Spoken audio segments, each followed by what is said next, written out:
Profe, ¿tenemos que poner la asistencia en algún lado? ¿Cómo? ¿Tenemos que poner la asistencia en algún lado? Sí, pueden entrar dentro de la plataforma. ¿Se acuerdan cómo hicimos Sí. la primera vez? Ay, Y, ahora me fijo. y se fijan. Si no, no hay Dale. problema. A ver, digo, lo importante, chicos, hoy en día, con toda esta situación que estamos viviendo, por ahí ustedes o no se pueden conectar, o cuando es presencial no pueden asistir porque son de riesgo. La idea, al margen de que, bueno, la asistencia es algo que nos exigen a nosotros desde la universidad, que puedan estar presentes por el desarrollo de los temas, ¿sí? Porque, bueno, es importante la explicación, tal vez, si bien ustedes después pueden ver el video, porque, bueno, ya les digo, está grabándose y demás, no es lo mismo porque, bueno, acá se genera como un ida y vuelta con consultas y demás. Bueno, el práctico que vamos a ver hoy, vamos a comenzar con el trabajo práctico número 17, que es caja y bancos. Es el rubro caja y bancos, donde vamos a ver cinco casos en total, de las distintas cuentas y distintas opciones que se dan dentro de lo que es el rubro caja y bancos. A ver, nosotros la contabilidad la dividimos, o sea, lo que nosotros utilizamos para registrar son cuentas, ¿sí? Caja, mercadería, banco, proveedores, acreedores, etc. Pero nosotros al momento de exponerlas en un estado de situación patrimonial, lo exponemos dentro de un rubro, ¿sí? Está el rubro caja y bancos, después vamos a ver crédito, viene de cambio. El rubro es como lo que engloba a una serie de cuentas que tienen su origen y sus movimientos determinados. En el caso del rubro caja y bancos, tenemos por un lado lo que es el fondo fijo, después vamos a ir viendo cada uno puntual, las operaciones en moneda extranjera, la conciliación bancaria y el arqueo de caja. Son 4. Pensé que eran 5, no, son 4. Yo les voy a compartir ya la pantalla. Espérenme un segundito que tengo que abrir el práctico.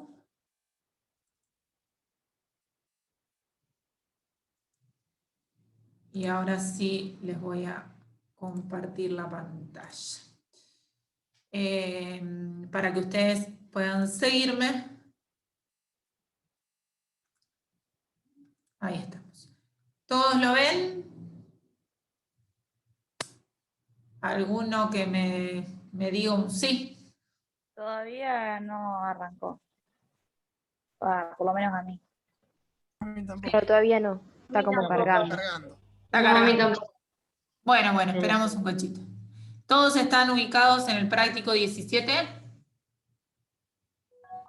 Sí, sí. No, Estefanía, ¿en qué parte está el trabajo práctico? Lo subió 17? Verónica otra vez. O sea, Ah, yo lo busqué en bueno. ella. Gracias.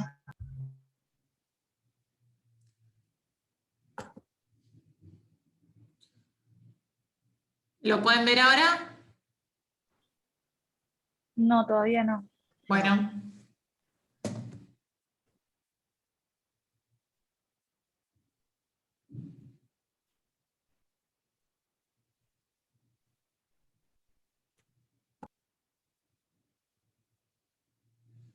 Bueno, les voy a ir haciendo un resumen brevemente de cada uno de los casos. El fondo fijo, ustedes lo han visto en la teoría. El fondo fijo es lo que se llama caja chica.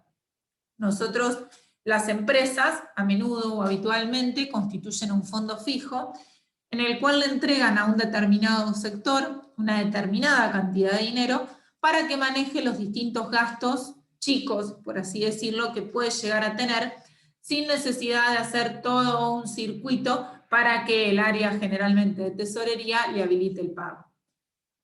Obviamente que tiene que ver con gastos cotidianos y de un monto determinado, no va a estar relacionado con grandes compras ni grandes erogaciones, porque en esos casos tiene que seguir un determinado circuito que tiene que ver, o sea, se hace la orden de compra, pasa por el sector de compras lo aprueba, contaduría lo debe registrar y finalmente tesorería es el que emite el pago. En este caso, hablamos de un fondo fijo, se va a llamar así, o caja chica, si nosotros vamos a utilizar contablemente la cuenta fondo fijo, en donde vamos a registrar todas estas operaciones relacionadas con esos gastos.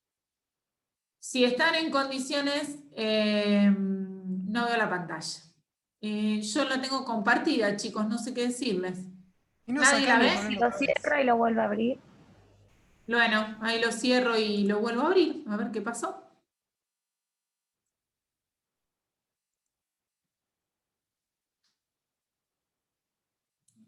Esperen que vamos, lo voy a cerrar. Y lo abro otra vez. Es un Excel.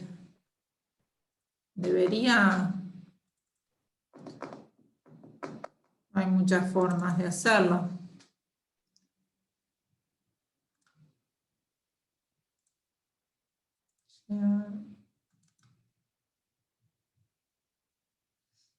¿Ahora? No, yo no lo veo. Sí, me estoy haciendo aparecer. ¿Cómo? No, a mí no me aparece. A mí tampoco. Se aparece como que estás compartiendo, pero no se ve nada. No se carga. Claro. Bueno, vamos a hacer una cosa, porque no tengo... Yo lo tengo compartido y acá lo puedo ver. Vamos a ver si en la solución...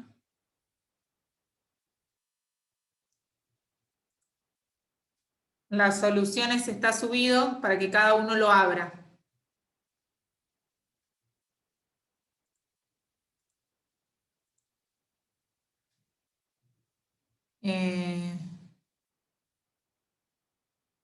Fíjense, chicos, en la parte de videos, soluciones, prácticos e información útil.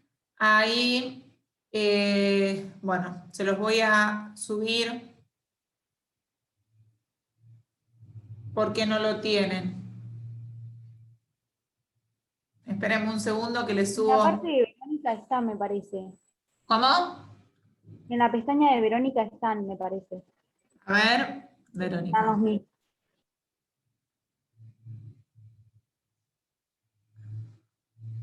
En Sí, realidad... está en el de Verónica. No, les voy a subir, les subo a la pestaña directamente la solución.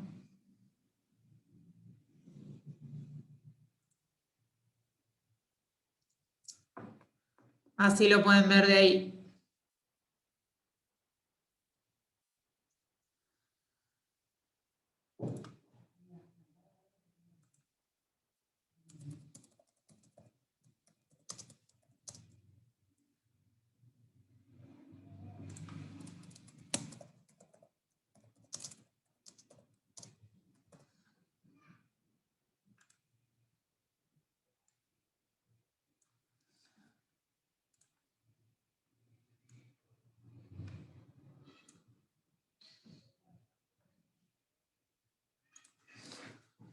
Bueno, ahí tienen subida, chicos, la solución, el Excel. Les voy a pedir que lo abran, así podemos trabajar y todos pueden ver lo que le mandé. ¿Sigue aparecerle? Sí, lo de la pantalla compartida no aparece. Bueno, les voy a... Lo que hago entonces, ábranlo directamente de ahí.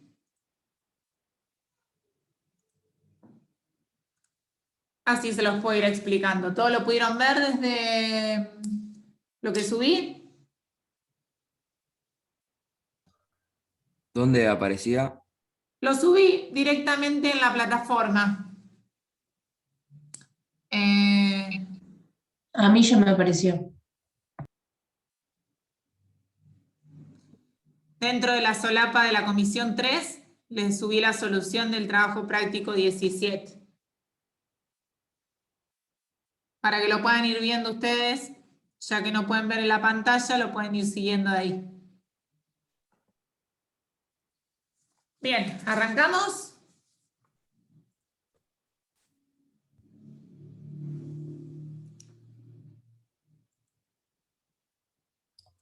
Bueno. Sí, ahí está, yo ya lo encontré.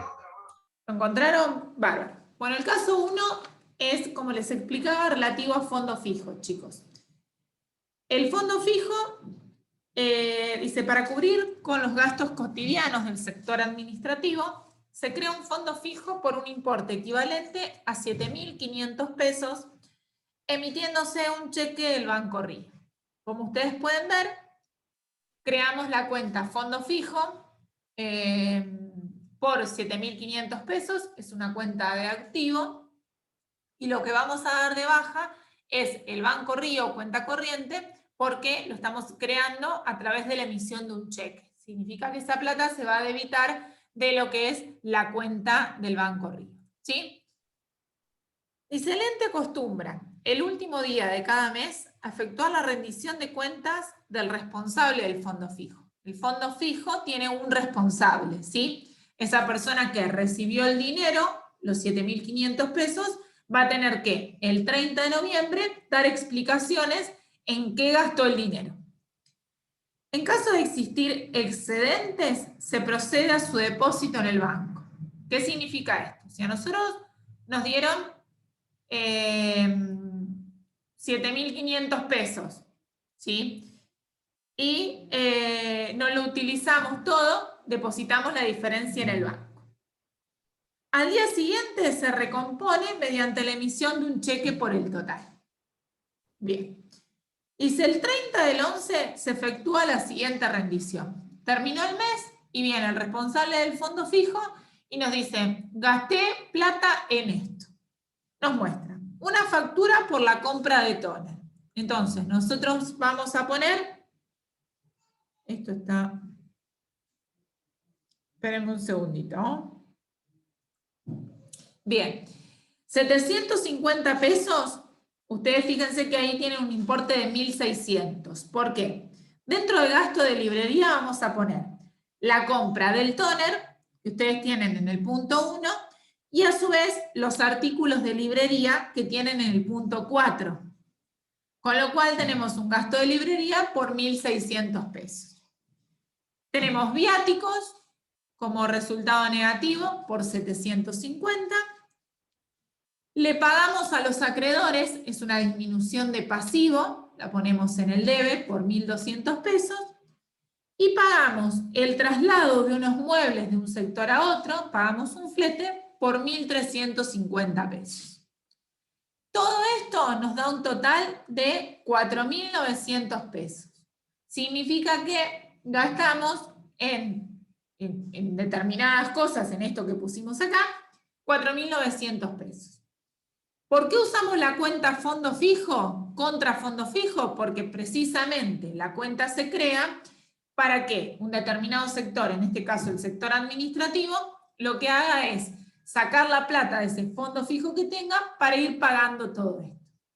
Entonces, ¿qué significa? Nosotros, cuando cerramos el 30 del 11, tenemos 4.900 pesos menos de fondo fijo, ¿sí? Si ustedes pueden ver el mayor, había 7.500 cuando lo creamos, 4.900 en el haber por la utilización. Con lo cual, llegamos a que para volver a tener los 7.500 pesos de fondo fijo, tenemos que volver a crear un asiento por la diferencia. ¿Qué significa con esto? Nosotros todos los meses tenemos que cerrar el fondo fijo, hacer una rendición de cuentas de todo lo que se gastó y reponerlo. ¿Cómo lo reponemos? De la misma manera que lo creamos. La creación y la reposición del fondo fijo se hacen con el mismo asiento. Fondo fijo contra banco. Solo que la creación va a ser por el total, en este caso 7.500 pesos, y la reposición va a ser por el importe que hayamos gastado. En este caso 4.900.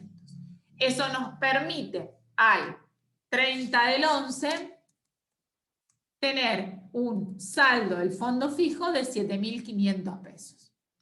¿Me siguieron? Profe, En la solución no está lo de fondo fijo. A mí me parece lo de La conceptos resolución está computables y mal. no computables. Porque tenés abierta la solapa caso 4. Fíjense que está el caso 1, el caso 2, el caso 3 y el caso 4. Pero, profe, tipo, o sea, si gastaste 4.900 del fondo fijo, después aparece en la resolución como que al banco le devolvés los 4.900. ¿O no? ¿Cómo? No escucho, no sé quién me habla, tiene el volumen muy bajo. Yo, Santiago, si Sí, gastaste 4.900 del fondo fijo, sí, después tenés que devolver el excedente al banco, ¿no? sí, Del fondo fijo. Serían los bien, 2.600. sí. Los 2000, está bien, esa es una forma de resolverlo y otra es como lo estoy haciendo yo. No me pueden ver la pantalla. Lo que vos decís es de los 7.500, el excedente son 2.600, con lo cual haríamos banco contra fondo fijo y nuevamente la creación por los 7.500 pesos. Claro. Sí, yo lo hice así. Bien. ¿Lo pudieron encontrar? La que estaba viendo el caso 4. ¿Encontró el caso 1? Sí, lo pude encontrar. Bueno, vamos a la solapa 2, que está el caso 2, que es moneda extranjera. Ustedes pueden ver, en este caso puntual, tenemos un saldo al 31 de diciembre del 2020 de la cuenta moneda extranjera, que en este caso lo vamos a utilizar, lo vamos a registrar dentro del rubro caja y bancos. Después vamos a ver lo que sería relativo a inversiones, pero eso lo vamos a ver en otro rubro. Acá lo ponemos y lo vemos dentro de caja y banco porque utilizamos la moneda extranjera para pagos o para cobros, ¿sí?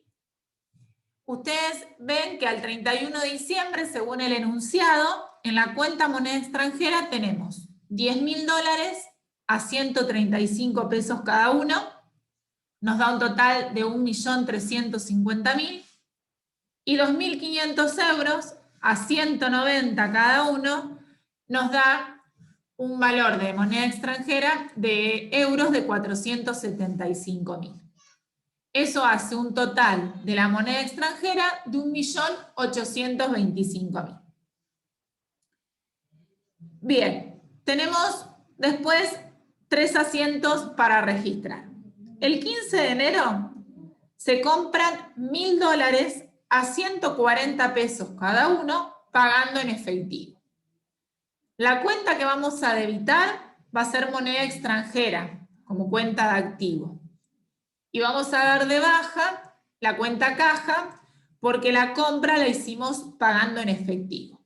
El importe va a surgir de multiplicar los $1.000 por los 140 pesos que tuvimos de costo. El 27 de enero vendemos $3.500 a 165 pesos cada uno y lo cobramos con un pagaré a 30 días. Entonces, la cuenta que vamos a debitar es documentos a cobrar. Es como una venta de mercadería. Nada más que en vez de vender mercadería, estamos vendiendo dólares. Vamos a usar documentos a cobrar por el debe por 577.500. Eso surge de multiplicar los $3.500 por 165 pesos. Y la cuenta que vamos a acreditar es venta, pero en este caso vamos a hacer venta de moneda extranjera. Recuerden que nosotros usamos la cuenta venta para registrar cualquier venta relativa a la operatoria habitual de la empresa, la venta propiamente dicha de mercadería, y usamos venta de rodado, venta de inmueble, venta de moneda extranjera, para identificar la venta de aquellos bienes que no son mercadería, ¿sí? Hago esta aclaración porque nosotros eventualmente mañana, cuando tenemos que hacer el mayor de la cuenta ventas, una cosa va a ser ventas solamente y otra va a ser venta de moneda extranjera. Son dos mayores distintos porque son dos cuentas distintas. Y seguido a la venta tenemos que registrar el costo, que si bien en el enunciado no dice nada, nosotros tenemos información para poder registrar ese costo. La cuenta que vamos a debitar es costo venta moneda extranjera. En vez de usar costo de la mercadería vendida, bueno, acá es costo venta de moneda extranjera. Y damos de baja la moneda extranjera. Porque ya no vamos a tener esa cantidad. Nosotros sabemos que vendimos $3.500. Para saber el costo, ¿de dónde lo vamos a tomar? De la situación inicial, chicos. Porque nosotros sabemos que tenemos $10.000 a 135 pesos cada uno. Entonces, para llegar al costo de la moneda extranjera, hacemos 3.500 por 135 y eso nos da 472.500, que es el valor por el cual doy de baja la moneda extranjera. ¿Quedó claro? Profe, ¿y la primera Sí. compra de dólares no pertenece al costo? Tampoco. Sí, pero nosotros acá vamos a tomar como que lo que vendimos es lo primero que teníamos. Ah, claro. Sí, Por sí, eso sí, estoy tomando 135. claro. Listo, listo. ¿Está? Bien, el 31 de enero vendemos 500 euros a 195 cada uno y cobramos en efectivo. Vamos a tener un aumento de la caja y la cuenta, sean dólares o sean euros, siempre vamos a usar venta moneda extranjera y en este caso vamos a multiplicar los $500 por 195 pesos. Y llegamos a los 97.500, que es el valor de la venta de los euros. ¿Sí? Y en consecuencia también vamos a registrar el costo. Ahí les debe haber quedado mal la fecha, es 31 de enero, chicos. El costo por la venta de esa moneda extranjera, en este caso de los euros, vamos a hacer 500 euros, que es la cantidad, por 190, que es el valor de los euros a la situación inicial. Si hacemos 190 por 500, nos va a dar los 95.000 pesos que tenemos registrados en el costo. ¿Hasta ahí me siguieron? Sí, sí. Bien. El punto A nos pedía que efectuemos los asientos correspondientes y ahora tenemos que determinar el stock de moneda extranjera y en consecuencia cómo queda evaluada. Hay una información, chicos, que ustedes tienen ahí que tiene que ver con la cotización al 31 de enero del 2021. Esa información no la tomen porque se van a confundir. Incluso si la quieren tachar del práctico, táchenla, porque la diferencia de cotización la vamos a ver cuando veamos el rubro inversiones. No lo vamos a ver ahora, ¿sí? Así que eso sáquenlo para no confundirlos. Bueno, vamos a armar el stock de la moneda extranjera. Entonces volvemos a hacer, ahora sí, al 31 de enero del 2021, el libro mayor de moneda extranjera. Entonces tenemos los $10.000, volvemos a copiar la situación inicial. Los $10.000 a 135 nos da 1.350.000. Los 2.500 euros a 190 nos da los 475.000. Y a esto le tenemos que agregar la compra de la moneda extranjera del 15 de enero de $1.000 a 140. 140.000 pesos. ¿Me siguieron? Eso nos da un total de 1.965.000 pesos en el debe. Y en el haber vamos a registrar las dos disminuciones que tuvimos de la moneda extranjera, 472.500 que corresponden a los $3.500 y 95.000 que corresponden a los 500 euros. Ahora bien, nosotros tenemos un saldo deudor porque como ustedes saben, la cuenta moneda extranjera, al igual que la cuenta caja, al igual que las cuentas que se debitan aumentan por el debe y disminuyen por el haber, tienen saldo deudor, es una cuenta de activo, un saldo deudor de 1.397.500. Pero tenemos que ver cómo se compone ese saldo, ¿sí? Y acá es donde vamos a abrirlo y vamos a decir, nosotros teníamos $10.000 a 135, de los cuales vendimos 3.500, con los cuales nos quedan $6.500 a 135 pesos, 877.500 es el total. Después tenemos $1.000 que compramos, pero a 140, son 140.000 pesos. Y de los euros teníamos 2.500, vendimos 500, con lo cual nos quedan 2.000 euros a 190 pesos cada uno, nos da un total de 380.000 pesos. Si nosotros sumamos esos tres conceptos, llegamos al saldo deudor de 1.397.500. ¿Se entendió? Bien. Sí. Bueno, vamos a ver el caso 3, que es la conciliación bancaria. La conciliación bancaria ustedes la van a tener que realizar. ¿Por qué?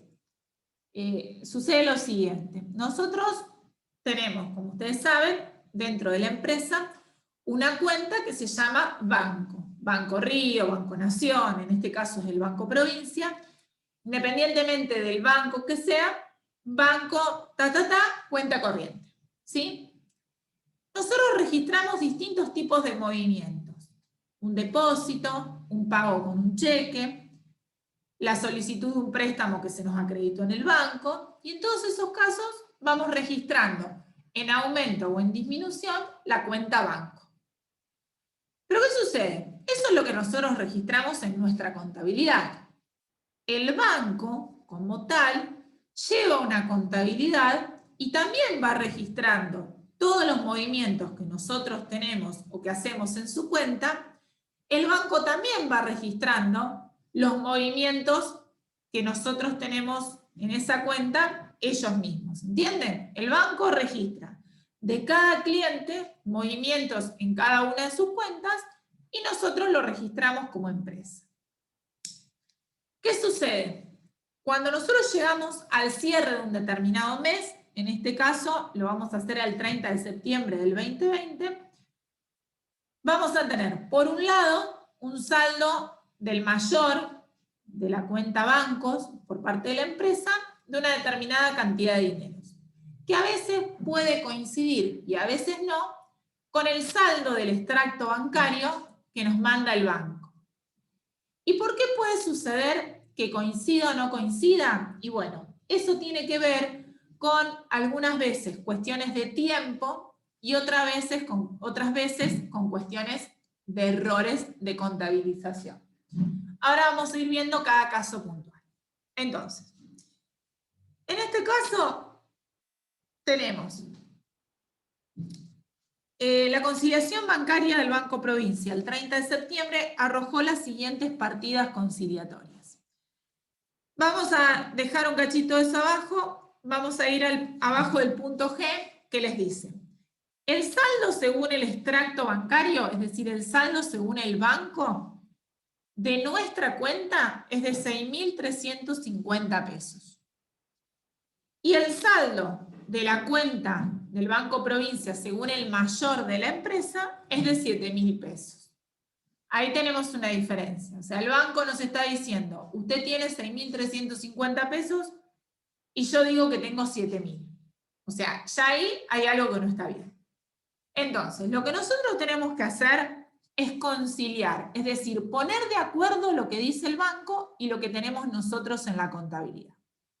¿Y cómo lo ponemos de acuerdo? En función de las partidas conciliatorias. ¿Qué vamos a hacer? Vamos a ver las 6 partidas que tenemos acá y nos vamos a fijar si estas partidas, 6, 7, 7, de estas partidas, ¿cuáles son una cuestión que tiene que arreglar el banco y cuáles son una cuestión que tengo que arreglar yo como empresa. ¿Me siguen hasta acá? ¿Algún ser vivo que conteste? Sí, sí. Sí, sí. Bien. Vamos a leer el primer punto A, dice cheques emitidos, un cheque que nosotros emitimos y que no fue debitado por el banco. Bien. Nosotros, vamos a un ejemplo. Hicimos un cheque para pagarle al proveedor. Contablemente registramos una disminución del proveedor y una disminución de la cuenta banco porque hicimos un cheque. ¿Estamos de acuerdo hasta acá? Bien. El banco no restó, no debitó significa que no restó ese cheque. Es una responsabilidad, les pregunto a ustedes, ¿de la empresa o del banco no haberlo debitado? El El banco. banco. Del banco, perfecto. Por eso mismo, ustedes van a ver en la conciliación que tienen adelante que los cheques que emitimos no debitados por el banco, yo lo estoy restando en el extracto bancario. ¿Por qué lo resto? Porque es lo que tiene que hacer el banco. Ustedes piensen que acá lo que estamos tratando de hacer es poner de acuerdo el banco con la empresa. Si la empresa lo restó porque fue un cheque que le entregó al proveedor para pagarle, el banco también lo tiene que restar.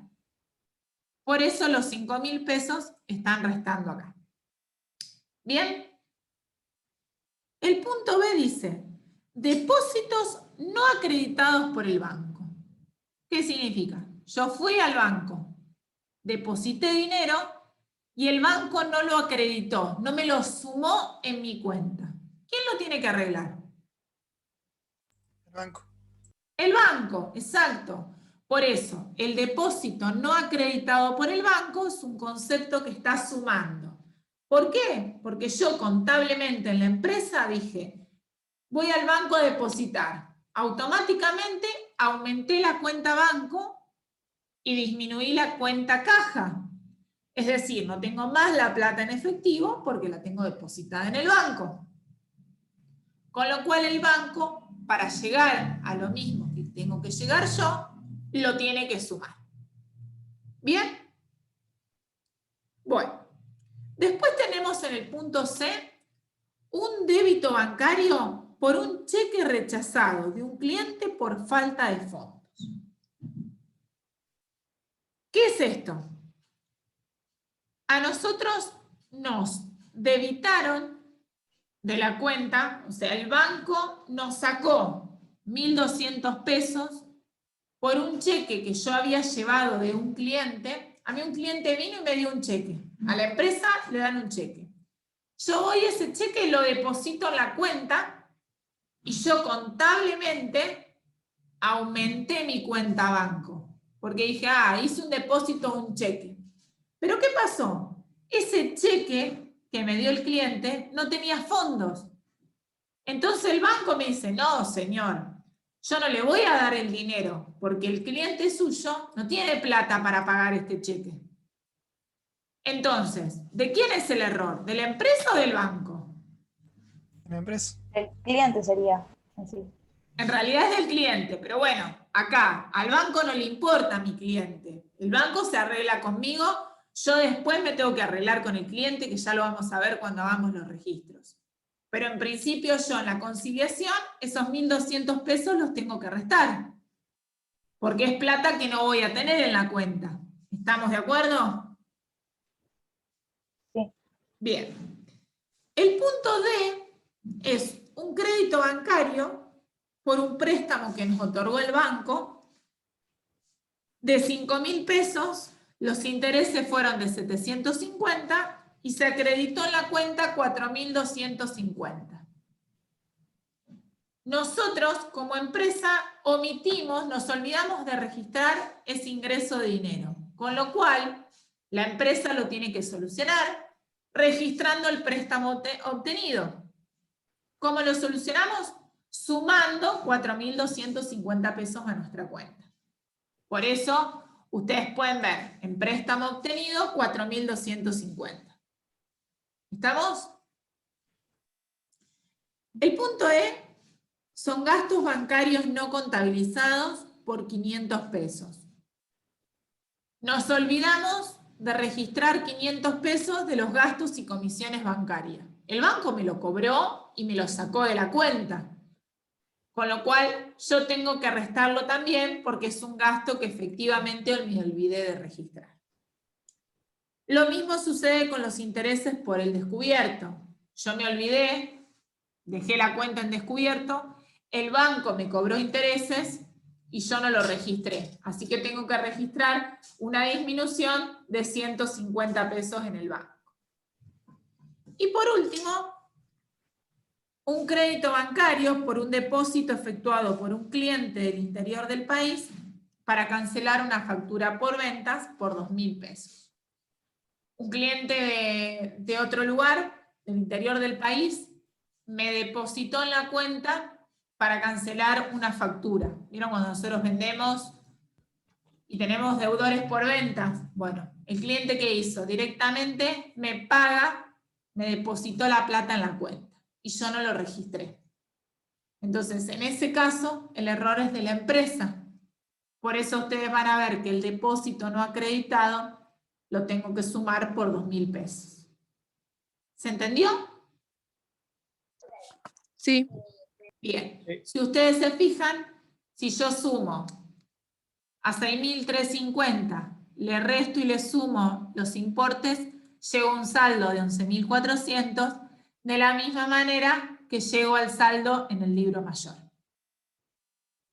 Y acá podemos decir que practicamos una conciliación, en donde pusimos de acuerdo el saldo del banco con el saldo de la empresa. Ahora, no termina acá, porque nosotros, esta cuenta que hicimos, por un lado el banco, por otro lado la empresa, lo que nosotros tenemos que hacer para que quede completo es registrar los errores de la empresa. Es decir, toda la parte que es del banco, lo va a solucionar el banco. Lo que vamos a hacer nosotros es solucionar la parte de la empresa. ¿Cómo la vamos a solucionar? Haciendo las registraciones contables.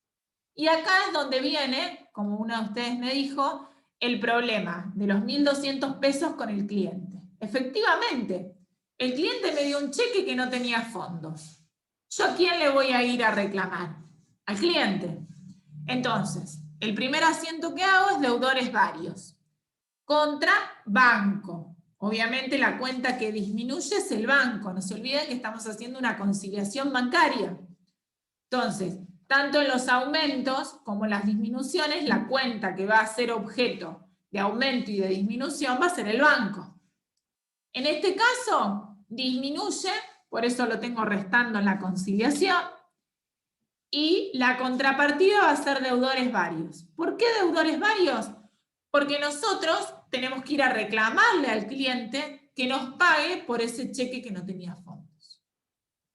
No usamos deudores por venta, porque los deudores por venta son aquellos que tienen su origen en una venta. Acá el origen del deudor no es una venta en sí misma, sino que el cheque fue rechazado. Relativo al préstamo, bueno, acá nosotros es un concepto que sumamos, con lo cual el banco va a aumentar por 4.250 pesos. ¿Por qué aumentó el banco? Porque tenemos un préstamo a pagar. Por eso ustedes ven un préstamo a pagar en el haber por 5.000 pesos. Y la diferencia, como decía el enunciado, son los intereses no devengados de préstamos a pagar. En los gastos bancarios es sencillo, la cuenta que vamos a utilizar... Profe, Sí. no entendí por qué aumenta el banco. Porque es un préstamo que nos dieron. Nos dieron plata y nos la depositaron en el banco. Sí, sí. Los 500 pesos como gasto bancario, lo registramos así, gastos y comisiones bancarias, gastos bancarios, una disminución de 500 pesos y la contrapartida va a ser el banco. Ustedes piensen siempre, chicos, que la contrapartida de cada uno de estos ítems va a ser el banco, porque lo que estamos haciendo es reflejar los aumentos y las disminuciones en la cuenta banco, ¿sí? Los intereses descubiertos son intereses pagados y la contrapartida va a ser una disminución del banco. ¿Por qué? Porque la plata me la sacaron del banco. Y por último, un depósito no acreditado, como es un aumento, a mí me ingresó dinero que yo no tenía en cuenta, va a aumentar la cuenta banco y voy a dar de baja deudores por ventas. ¿Por qué? Porque este cliente que me depositó el dinero en la cuenta era por una venta que yo le había realizado. ¿Se entendió? Sí. ¿Alguna duda?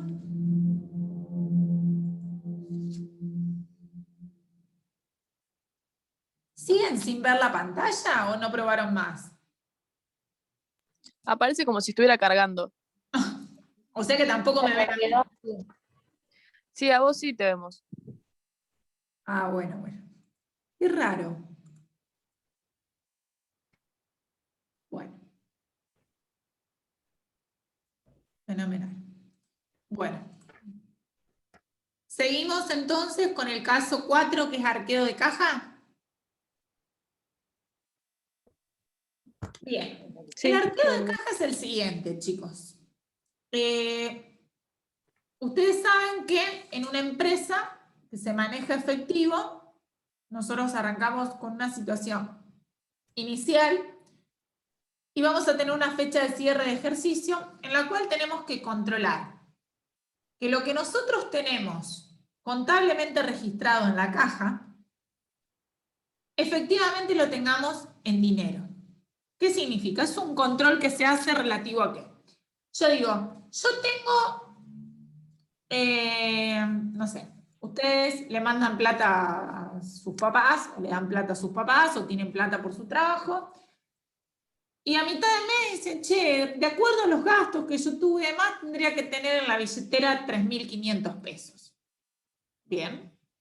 De acuerdo a los controles contables que ustedes hacen de sus economías individuales, tendrían que tener 3.500 pesos.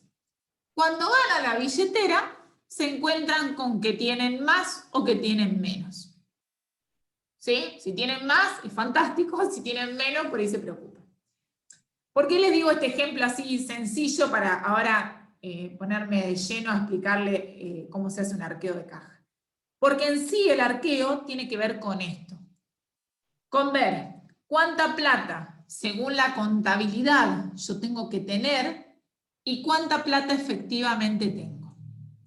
Y en función de eso, habrá un faltante o habrá un sobrante de caja. ¿Se entiende lo que es el arqueo en sí mismo? ¿Es algo parecido a lo de los bancos? Es algo parecido a lo del banco. ¿Por qué? Nosotros en el banco lo que hacemos es conciliar las partidas con el banco para llegar a un número real. Bueno, en el banco tenemos, como el caso anterior, 11.400 pesos. Y tanto el banco como nosotros tenemos registrado lo mismo. Bueno, acá igual, nosotros, si contablemente decimos que tenemos 1.000 pesos, tenemos que, en formato físico, en billete, por así decirlo, tener los 1.000 pesos. Si no, hay que hacer los ajustes necesarios. ¿Para qué? Para que la contabilidad y la realidad física sean iguales. ¿Se entiende? Sí. Bien. Entonces, vamos a leer el práctico. Registrar lo que estime conveniente en relación al recuento de fondos y valores efectuado el 31 de diciembre del 2019, fecha de cierre del ejercicio económico, sabiendo que el saldo de la cuenta caja en su mayor, es decir, en la contabilidad, nosotros tenemos supuestamente 455.600 pesos. Eso es lo que dice la contabilidad, ¿sí? Bien. Ahora vemos que según los números, según los registros, esa es la plata que tenemos que tener. Bueno, ahora nos vamos a hacer el recuento, el arqueo, en lo físico, en lo factible, en lo fungible, ¿sí? Billetes en circulación, y es acá donde vamos a hacer la primera división en computable y no computable. ¿Qué significa esto? Computable son aquellos conceptos que efectivamente son plata, son caja, son dinero. Y los conceptos no computables son los que no podemos considerar como dinero. ¿Por qué? Porque no tienen poder cancelatorio. ¿Qué significa? ¿Cómo sería? ¿Qué sería, por ejemplo? Ahí vamos a ver cuáles son los ejemplos. Es todo aquello que yo no puedo usar para pagar. ¿Sí? Ahora vamos a los ejemplos. Los billetes en circulación es el dinero, chicos. Es un concepto computable. Por eso ponemos billetes en circulación, 115.000 pesos como computable. ¿Estamos? Vamos ahora al punto 2, billetes fuera de circulación. Un billete fuera de circulación es un billete que es viejo, por ejemplo, a ver, los billetes de 2 pesos o los billetes de 5 pesos. Vieron que ya no se usan más. Sí. Si yo tengo un billete de 5 pesos y quiero ir a comprar un paquete de chicles, ¿el kiosquero me lo toma? No. No. Entonces, un concepto no computable. ¿Estamos?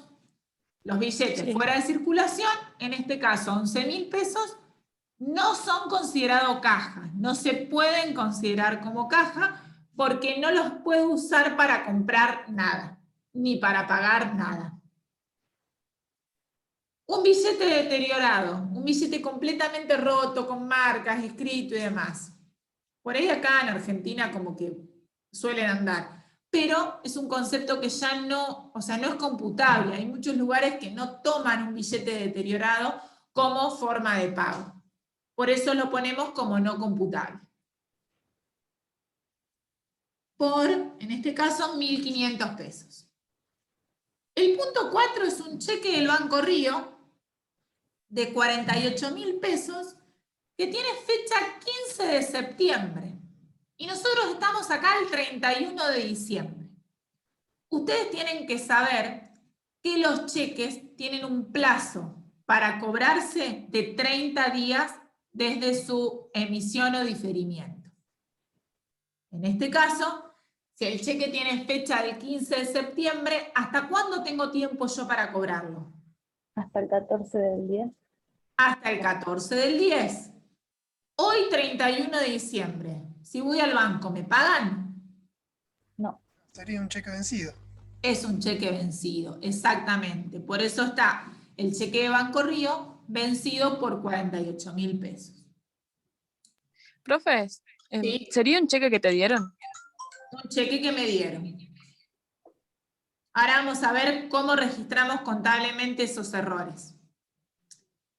El punto 5 es un cheque del Banco Macro por 78.000 pesos que tiene fecha de 14 de febrero del 21.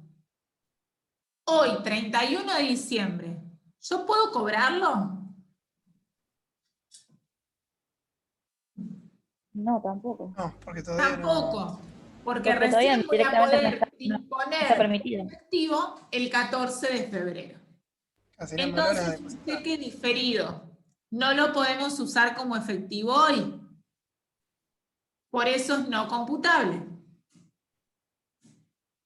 Y el punto 6 dice, un vale firmado por el señor García por 800 pesos en concepto de anticipo.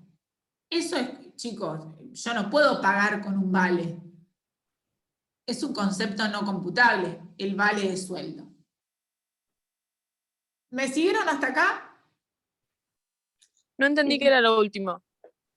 Es un anticipo de sueldo. Es como si tuviéramos un ticket por una compra que hicimos. No es algo que tenga que ser considerado caja, porque no lo vamos a usar para pagar nada. ¿Se entiende? Ah, ok. Erróneamente quedó dentro de la caja, cuando en realidad no es caja ese anticipo.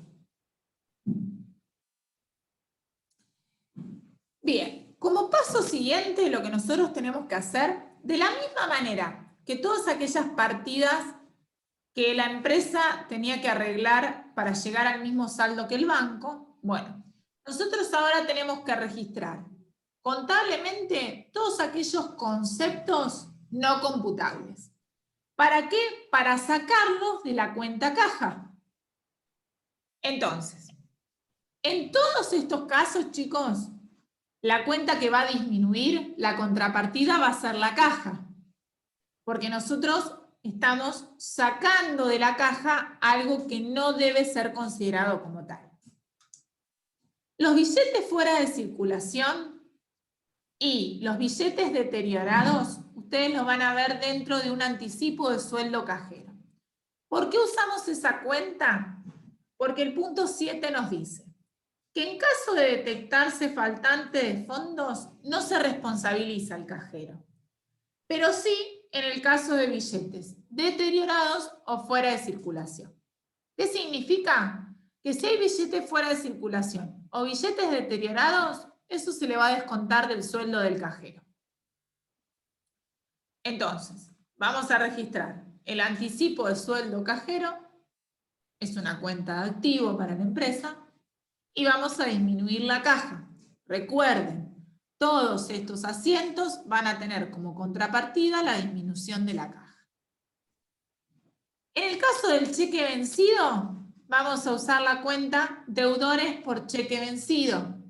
Nosotros lo que vamos a hacer dentro de la empresa es llamar al cliente, le vamos a decir, mira, se me venció el cheque, yo te lo devuelvo y no me das uno nuevo. Por eso registramos deudores por cheque vencido.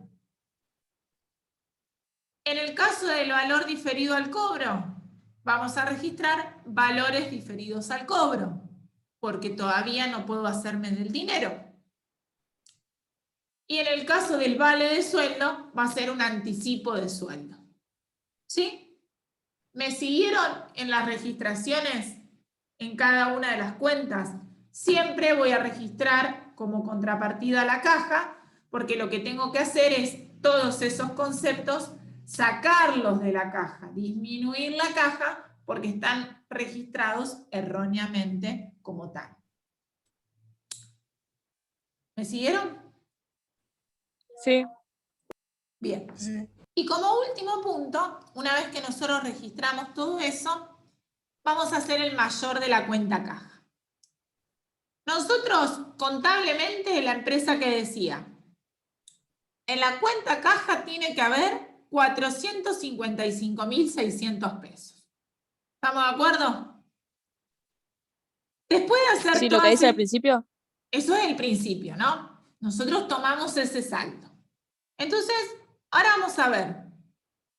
De esos 455.600 hay un montón de conceptos que estaban mal registrados. Los billetes fuera de circulación, el deteriorado, el cheque vencido. Entonces, en el haber del mayor de la cuenta caja, ¿qué vamos a registrar? Todos esos conceptos que nosotros restamos de la caja. ¿Estamos?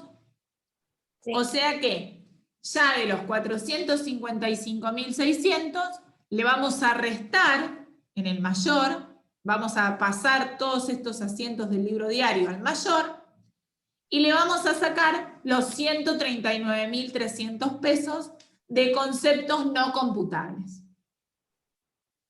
Y ahí nos da que la cuenta caja debería tener 316.300 pesos. ¿Qué significa? Que billetes en efectivo debería haber por 316.300. ¿Y cuánto tenemos nosotros en realidad? 115.000.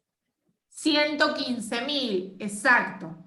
Entonces, para nosotros saber si hay sobrante o faltante, lo que hacemos es comparar ese saldo después de haber restado todos los conceptos no computables y decimos, deberíamos tener 316.300 y en realidad tenemos 115.000, que es el efectivo que está como computable. Entonces, ¿hay un faltante o hay un sobrante? Un faltante. Un faltante. Entonces registramos el último asiento, que es faltante de caja por 201.300 contra caja. ¿Por qué registramos el faltante? Porque nosotros tenemos que quedar el saldo del mayor de la cuenta caja tiene que ser igual al concepto computable. ¿Está? Grábense eso. La cuenta caja tiene que tener un saldo en su mayor igual a los conceptos computables, después de haber hecho todos los ajustes habidos y por haber. ¿Alguna duda con esto?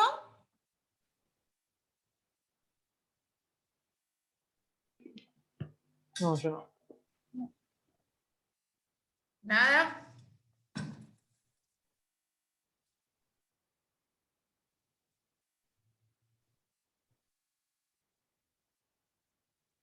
Bien.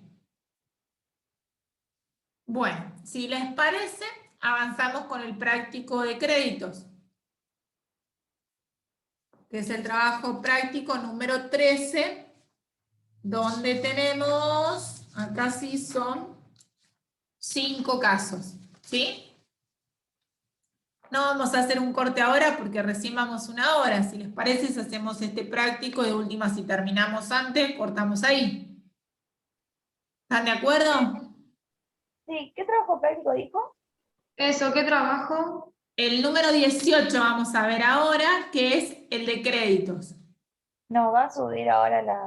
Sí, ahora lo subo porque si estamos en la misma situación que hoy, que no lo podían ver, voy... Igual está, me parece. El 18 de la está... otra profesora. Donde dice video, soluciones prácticos e información útil, donde dice solución práctica 2, está la solución trabajo práctico 18. Sí, sí, está, yo lo descargué. Ah, bueno.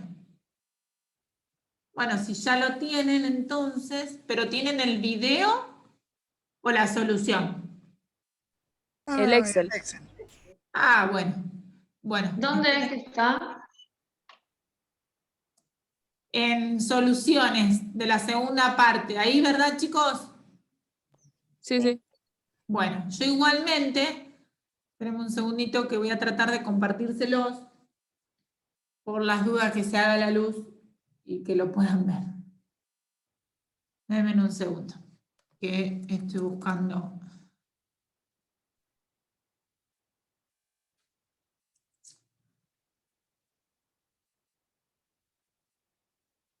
Bien.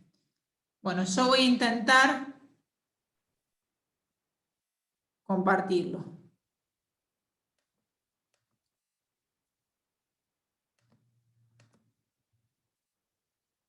Bien.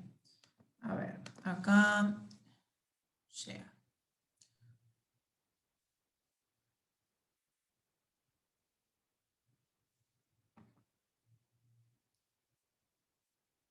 Ahora sí se ve.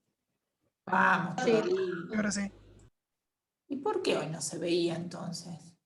¿Habrá sido el Excel que no lo permitía? ¿Ahí lo ven al Excel entonces? Sí, sí. Sí, sí. Bueno. Sí. Bueno, no sé, no me quería hoy. Bueno, vamos entonces con el caso número 1 de la previsión para deudores incobrables, método subjetivo. Vamos a ver el método subjetivo y el método objetivo. El método subjetivo, como su nombre lo indica, es la creación de la previsión para deudores incobrables teniendo en cuenta un sujeto determinado, que se los va a enunciar el práctico, y el método objetivo es en función a un porcentaje determinado. Entonces, bien, nosotros tenemos la siguiente información. Nos pide que registremos las operaciones vinculadas al rubro crédito y que al cierre constituyamos la previsión.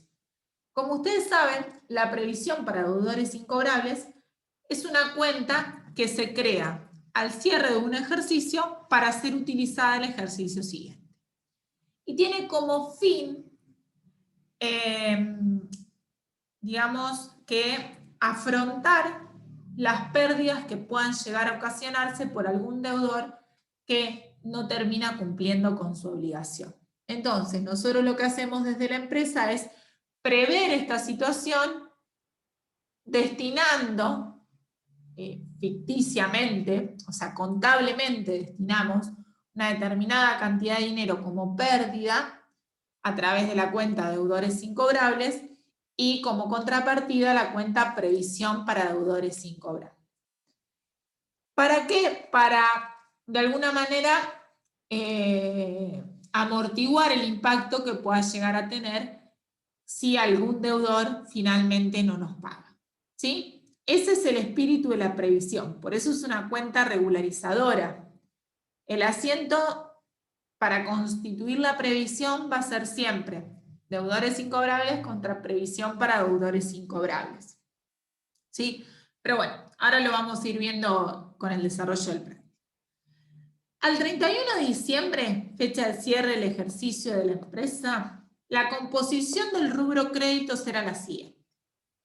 Ustedes saben que dentro de lo que es el rubro crédito tenemos deudores por ventas, deudores morosos, deudores en gestión judicial y por último la previsión para deudores incobrables. Todos esos conceptos componen lo que es el rubro crédito, entre otras tantas, pero bueno, por ahora vamos a ver eso. Vamos a hacer las registraciones según lo que nos va diciendo acá. Al 1 de enero, el deudor Pérez, si ustedes se fijan, el deudor Pérez es un deudor por venta. Abona el saldo de su deuda en efectivo. Ustedes se fijan, el deudor Pérez es el primero, nos debía 10.500 pesos.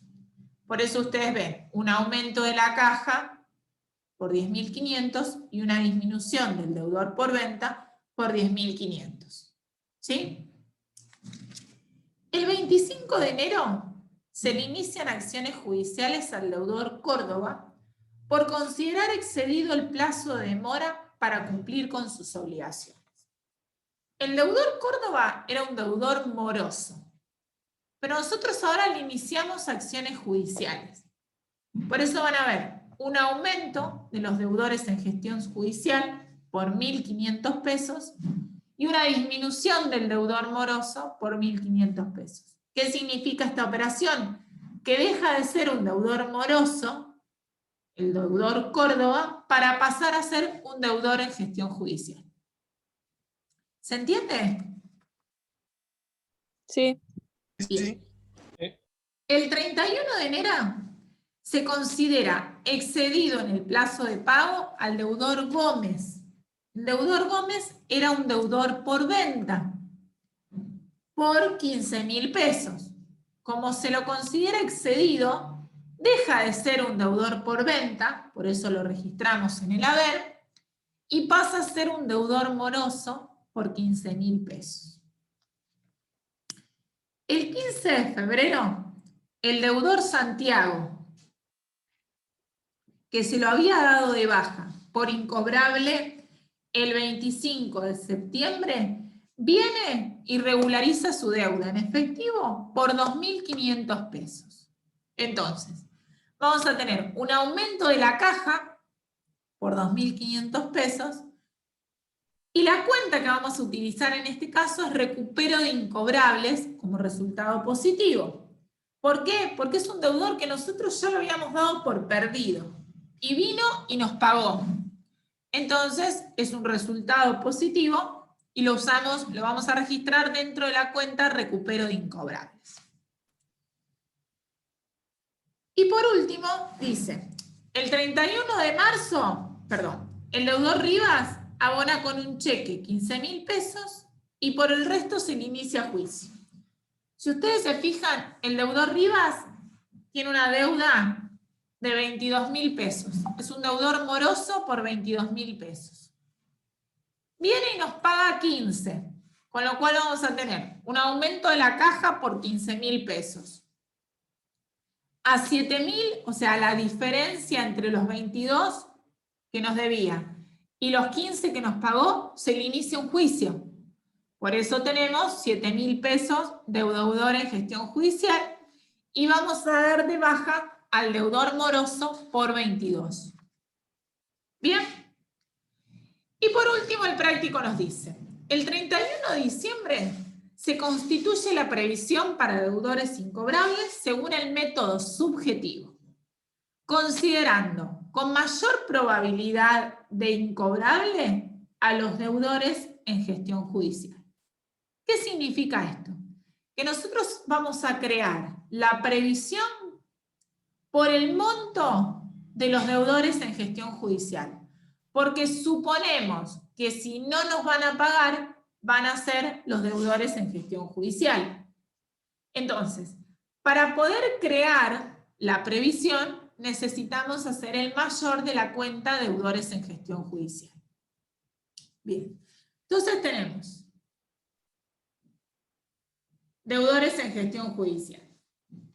En la situación inicial, fíjense que estaba el deudor Sáenz y el deudor Torres suman 7.500 pesos. Ese es el saldo del inicio, ¿sí?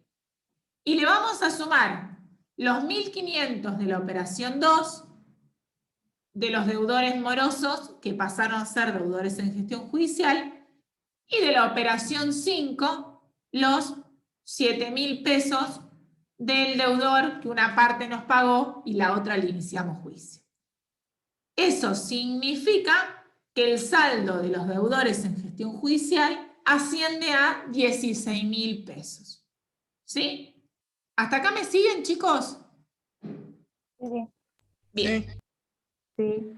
Ahora vamos a hacer la previsión para deudores incobrables. El asiento, como yo les decía, siempre es de la misma manera. Deudores incobrables contra previsión para deudores incobrables. Por un importe de, y acá es donde viene la explicación. La previsión tiene que quedar por un importe total de 16.000 pesos, porque lo que nos dice el práctico es que vamos a considerar como deudores incobrables a todos aquellos que están en gestión judicial. Y en función de eso creamos la previsión. Pero si ustedes se fijan, nosotros ya teníamos 11.000 pesos de previsión en la situación inicial.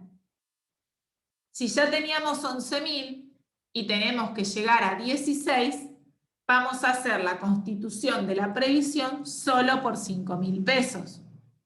No entendí, Bueno, ¿cómo? que no entendí. En la situación inicial tenemos un saldo de previsión para deudores incobrables de 11.000 pesos. Y el práctico dice que nosotros vamos a crear la previsión por el método subjetivo.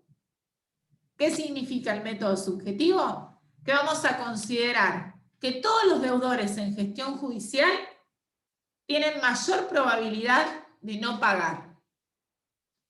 Eso lo está diciendo para que nosotros tengamos una referencia en cuanto al monto. Entonces, ¿qué hacemos?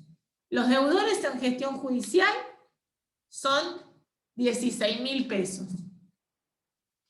Nosotros ya tenemos como previsión 11.000. La diferencia entre 16 y 11 son los 5.000 pesos por los cuales yo voy a crear la previsión. ¿Se entendió? Sí, sí, porque no sabía de dónde salía de los 11. Los 11. Sí, sí, estaba ahí en el trabajo abajo de deudores. Bien, Deudores de gestión judicial, ahí decía. Que no está. sabía de dónde salían los 11.000. Fantástico.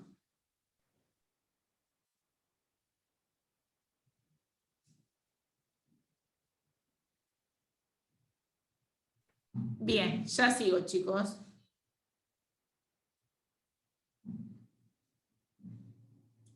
¿Alguna duda? Si no, pasamos al caso 2.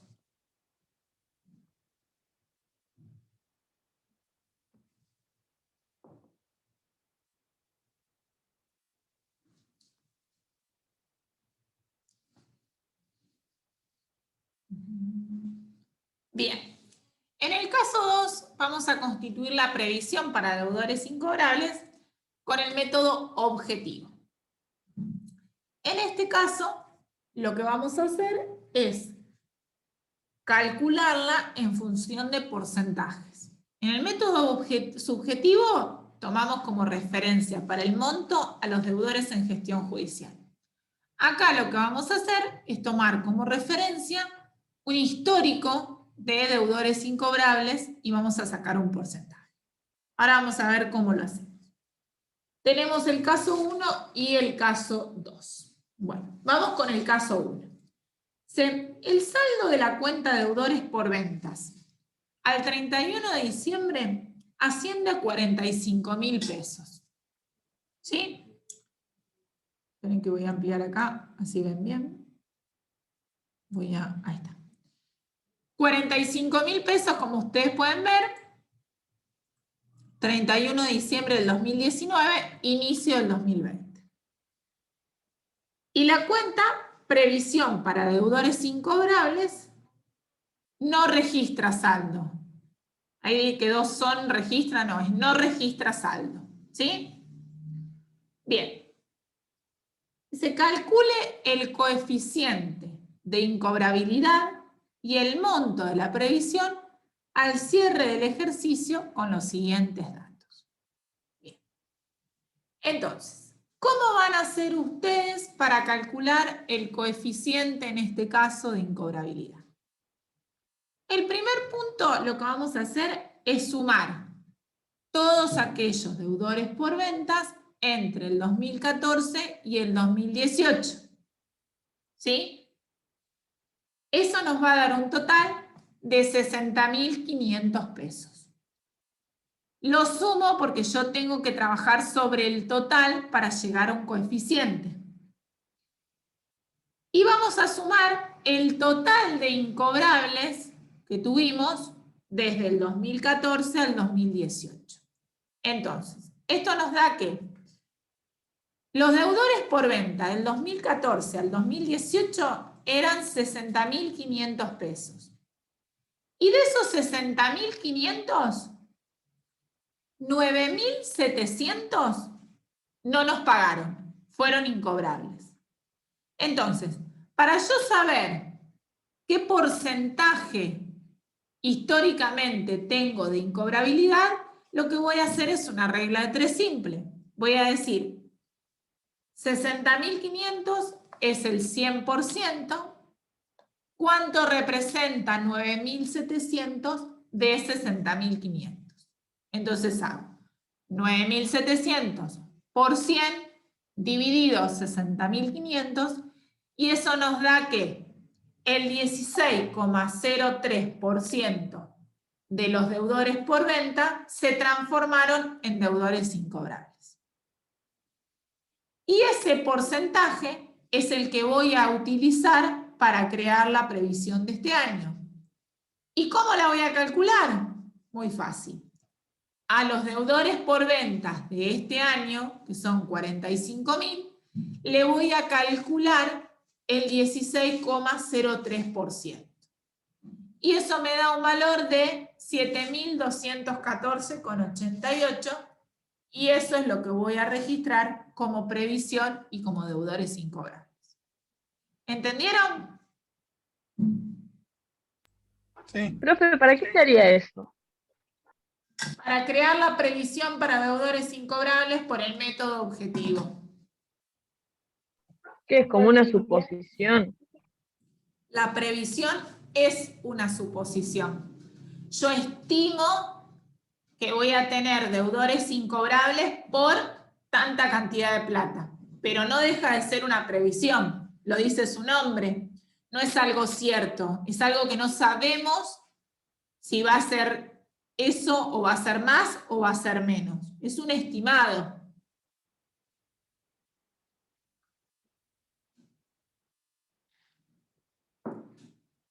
¿Quedó claro? Sí, sí. Bien, vamos a ver el caso 2. En el caso 2 nos pide que calculemos la previsión para deudores incobrables, el punto A, y el punto B nos dice que registremos la previsión utilizando el saldo anterior de 600 pesos, y el punto C, que registremos la previsión sin tener en cuenta el saldo. Bien, bueno, en primer punto vamos a calcular la previsión y después vamos a ver cómo registramos según cada caso. Acá tenemos otra forma, dentro del método objetivo, de calcular los incobrables. Tenemos la antigüedad del crédito. Acá ya tenemos el coeficiente de incobrable y tenemos el importe del crédito.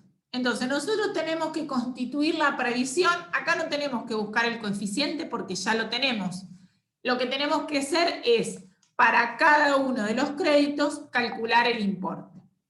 ¿Qué significa?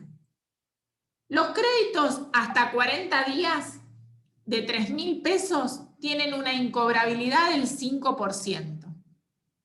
¿Qué significa esto? Que de los créditos del grupo hasta 40 días, 150 pesos van a ser incobrables. Estimado, aproximado. Los créditos de entre 40 y 70 días tienen un porcentaje de incobrabilidad del 13%. Significa que estimamos que 585 pesos van a ser incobrables. Y aquellos créditos de 70 a 120 días tienen un porcentaje de incobrabilidad del 22%, en términos de plata significan 2.640 pesos.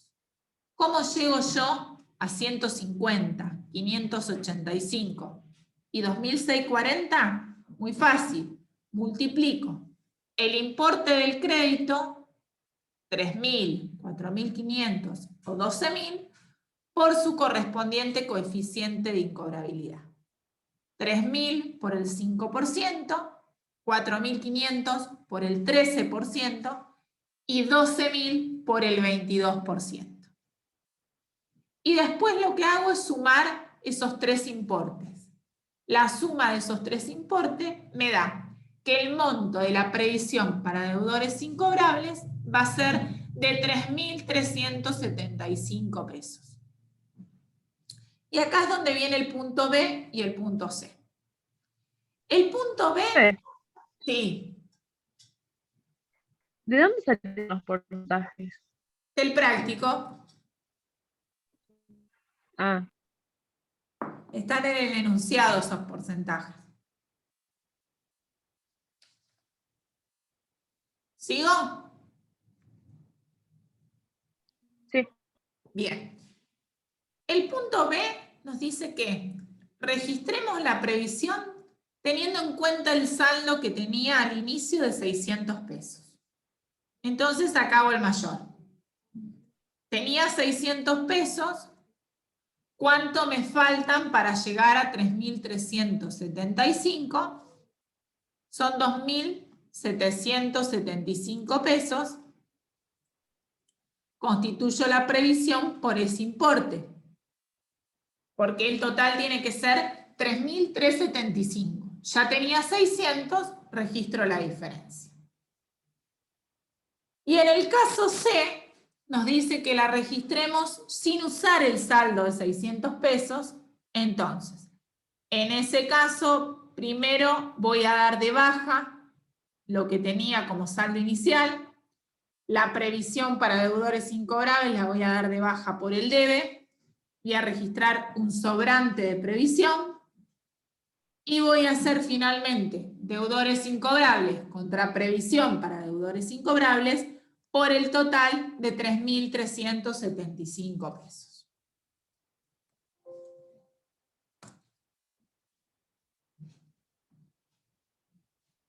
¿Quedó claro? Sí. Y lo que está abajo que dice previsión para deudores incobrables que le está sumando. Ah, no, le estaba restando. Acá lo que es el mayor para demostrar este caso C, que es cuando no utilizamos el saldo anterior. Ah, perfecto.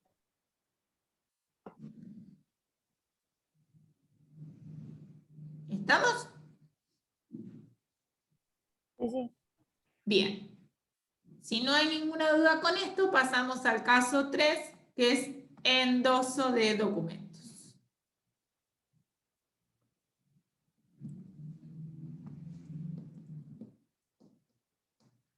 ¿Avanzo?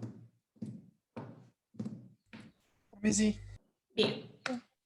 Brevemente les voy a explicar lo que es endosar un documento. Nosotros, ustedes saben que podemos vender y en una venta podemos recibir un documento que registramos nosotros contablemente.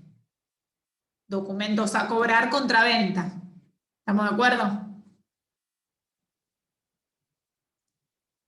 Ese documento nosotros podemos esperar al vencimiento, que el cliente nos pague y con el dinero utilizarlo donde deseamos, o bien ese documento lo podemos endosar y entregárselo a un proveedor para pagar una deuda. Es decir, utilizar un documento a cobrar que nosotros recibimos en una venta como un medio de pago para pagarle a un proveedor una deuda que tenemos. Eso es endosar un documento. Vamos a ver en el caso 3 cuáles son las situaciones de endoso. Sí. Contabilizando Sociedad Anónima posee documentos a cobrar al 1 de abril, fecha de inicio según el siguiente detalle. Y tenemos el firmante del documento, un documento que es de Gestionando SRL de 120.000 pesos, que vence el 31 de mayo, y un documento de Administrando por 80.000 pesos, que vence el 31 de julio. Gestionando y Administrando son los dos clientes que nos dieron a nosotros los documentos, ¿sí? Tenemos los importes y tenemos los vencimientos. Los vencimientos son importantes para devengar los intereses, ¿sí? Bien. El 1 de abril, la empresa cancela la deuda que tiene con un proveedor por 105.000 pesos y lo que hace, le endosa, es decir, le entrega el documento que tiene de Gestionando de 120 y la diferencia son intereses por la financiación. Entonces, yo estoy cancelando un proveedor, con lo cual, proveedores va a disminuir por 105.000 pesos en el debe. El documento, chicos, es un documento a cobrar, pero va a ser documento a cobrar endosado. ¿Sí? Creo esta cuenta. En el momento que yo endoso el documento, es decir, que ese documento a cobrar se lo entrego a mi proveedor, nace la cuenta documento a cobrar endosado. ¿Y por qué es un pasivo contingente? Porque va a depender, es una deuda que yo tengo todavía con ese proveedor. ¿Por qué? Porque si el cliente no paga, yo voy a tener que responder. Porque no nos olvidemos que yo le estoy dando a mi proveedor un documento que el que tiene que cumplir con ese documento no soy yo como empresa, sino que es mi cliente. ¿Sí? Por 120.000, porque el documento a cobrar endosado tiene que ser por el mismo valor que el documento a cobrar original. Y los 15.000 pesos son intereses pagados por adelantado, que es la diferencia entre la deuda que yo tengo con mi proveedor y el valor del documento. ¿Me siguieron hasta ahí? Profe, Sí. ¿documento a cobrar endosado sería pasivo? Es un pasivo contingente.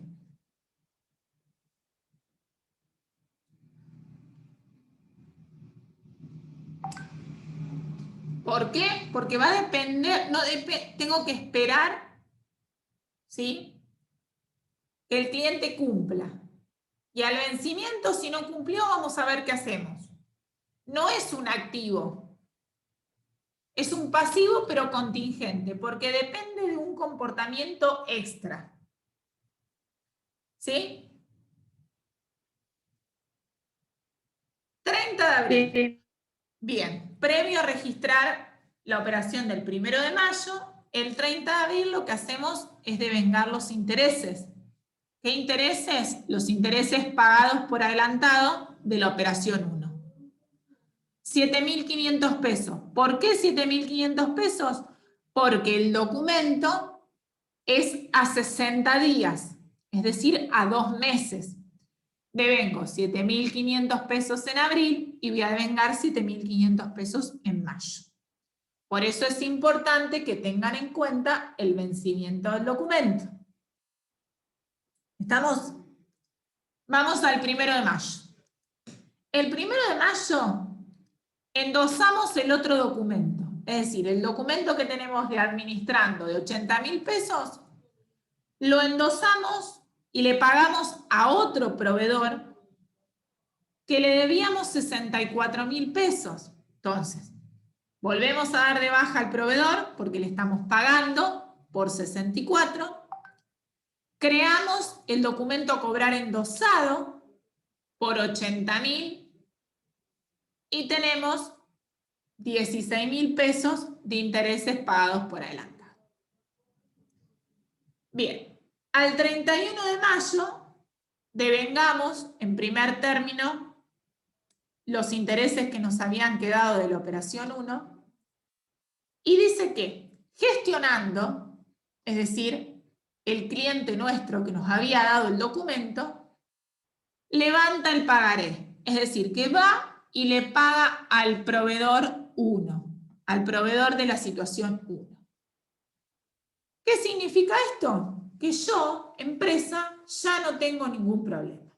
¿Por qué? Porque mi cliente, que tenía que pagar el documento, fue y le pagó al proveedor. Entonces, lo único que yo tengo que hacer contablemente es dar de baja el documento a cobrar endosado, porque ya no va a existir más ese pagaré, y no va a existir más el documento a cobrar porque el cliente fue y pagó. Este asiento, chicos, siempre lo vamos a registrar al cierre, al vencimiento del pagaré. Haya o no haya pagado el cliente, siempre vamos a hacer este asiento. ¿Por qué? Porque una vez que opera el vencimiento, tanto el documento a cobrar endosado como el documento a cobrar dejan de tener valor, porque vencieron. Si el cliente le pagó al proveedor, ahí termina el asiento.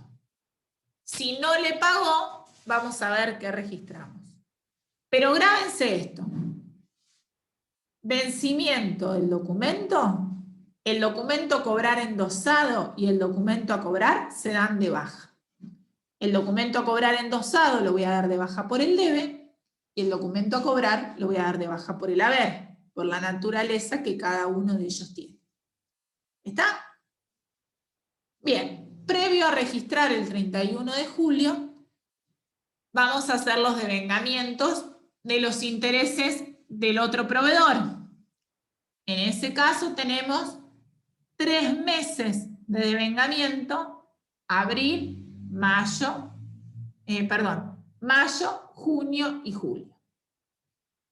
Entonces, intereses perdidos, intereses pagos por adelantado, intereses perdidos, intereses pagos por adelantado, intereses perdidos, intereses pagos por adelantado. Son los 3 devengamientos que corresponden al proveedor que ustedes ven acá en rosa, al segundo, ¿sí? Bien. Fíjense esta situación. 31 de julio, nuestro cliente inscribiendo nos informa, nuestro proveedor nos informa que no ha recibido el pago de nuestro cliente y en consecuencia nos emite una nota de débito. ¿Qué significa? El proveedor nos llama y nos dice, vos sabés que tu cliente no vino a pagar el documento, con lo cual vos me seguís debiendo. Entonces, contablemente, ¿qué voy a registrar? Como les decía, voy a dar de baja el documento a cobrar endosado y voy a dar de baja el documento a cobrar. Porque ya venció. No importa qué pasó con el cliente y el proveedor. Ese asiento lo tengo que registrar. Y como no pagó mi cliente, yo voy a tener un deudor por documento vencido, porque ese cliente me sigue debiendo porque no pagó el documento, y a su vez voy a tener nuevamente el proveedor, porque el proveedor que me dijo, mira, tu cliente no me pagó, así que vos me seguís debiendo. ¿Quedó claro? Sí, sí. Sí. ¿Sí? Bueno. ¿Cómo están? ¿Quieren que veamos los dos casos o quieren que cortemos un cachito?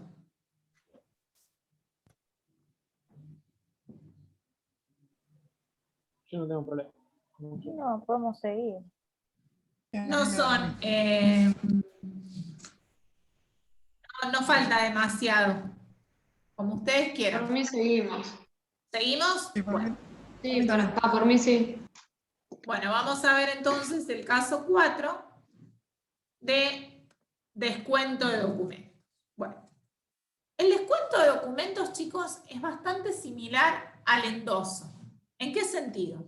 Nosotros en el endoso lo que hacemos es el documento a cobrar que teníamos de un cliente, se lo damos a un proveedor para pagarle. En el descuento de documentos lo que hacemos es lo siguiente. Nosotros tenemos un documento que vence el 31 de enero. Les pongo un ejemplo. Ahora vemos el práctico. Pero nosotros necesitamos la plata antes. Entonces, ¿qué hacemos? Vamos al banco y entregamos ese documento. Descontamos ese documento. Pero lógicamente el banco nos va a cobrar por esa operación. Nos va a dar la plata antes de que el documento venza, pero no nos va a dar el total, nos va a dar un poco menos. ¿Se entiende? Bien, vamos a ver el caso puntual acá en el práctico, así lo comprenden bien, bien. Dice, el 1 de junio se recibe del cliente Pérez un pagaré de valor nominal 15.000 pesos que vence el 31 de julio, es decir, 60 días. La deuda de la cuenta corriente asciende a 13.500 pesos, correspondiendo la diferencia de intereses por la financiación. Lo cual nosotros registramos. Un documento a cobrar por 15.000 pesos que recibimos. Una disminución de los deudores por ventas por 13.500, que era lo que nos debía. Y la diferencia de 1.500 pesos son intereses no devengados de documentos a cobrar que nosotros le estamos cobrando por la financiación otorgada. ¿Qué financiación? 60 días, los 2 meses para que el documento venza. Antes del 1 de julio, el 30 de junio devengamos. Intereses no devengados, documentos a cobrar, contra intereses ganados por 750 pesos. La mitad de 1.500. ¿Por qué la mitad? Porque es a 60 días. El 1 de julio, es decir, previo a un mes de que venza el documento, descontamos el pagaré en el Banco Provincia. Y el banco, descontamos significa que vamos y lo cambiamos, ¿sí? Entonces, el banco nos acredita en la cuenta 13.900 pesos, con lo cual registramos Banco Provincia por 13.900. El documento, ahora le vamos a llamar documento cobrar descontado. Cuando se lo damos a un proveedor es endosado, cuando lo llevamos al banco es un documento a cobrar descontado por 15.000 pesos. Recuerden que es el mismo valor que el valor nominal, ¿sí? Documento a cobrar descontado, 15.000 pesos. La diferencia entre el documento y lo que el banco me acreditó son intereses pagados por adelantado. ¿Por qué? Porque el banco no me va a dar la plata previo al vencimiento y no me va a cobrar nada. El banco algo tiene que ganar, ¿sí? El 31 de julio voy a devengar los 750 pesos en primer término de la situación inicial y voy a devengar los 1.100 pesos que me cobró el banco. ¿Por qué? Porque yo fui al banco el 1 de julio y el vencimiento del documento es el 31 de julio. Es decir, que los intereses que me cobraron son solo por un mes. Por eso 1.100 pesos. El 31 de julio, el cliente Pérez, es decir, el cliente que me había dado a mí el documento, cancela el pagaré en el Banco Provincia. ¿Qué significa? Que yo no tengo ningún problema, porque mi cliente que me había dado el documento a mí fue y le pagó al banco. Entonces, lo único que yo tengo que hacer es registrar el documento a cobrar descontado y el documento a cobrar porque damos de baja la contingencia. Se terminó. ¿Está? Tanto el asiento del documento a cobrar endosado contra el documento a cobrar, como el documento a cobrar descontado y el documento a cobrar, siempre lo vamos a registrar cuando vence el documento. No importa si el cliente le pagó al proveedor o le pagó al banco o no le pagó. Ese asiento lo registramos siempre porque finaliza la contingencia, porque vence el documento. ¿Qué hubiera pasado? No está en el práctico, pero vemos un ejemplo rápido. Si el cliente no lo hubiera pagado al banco.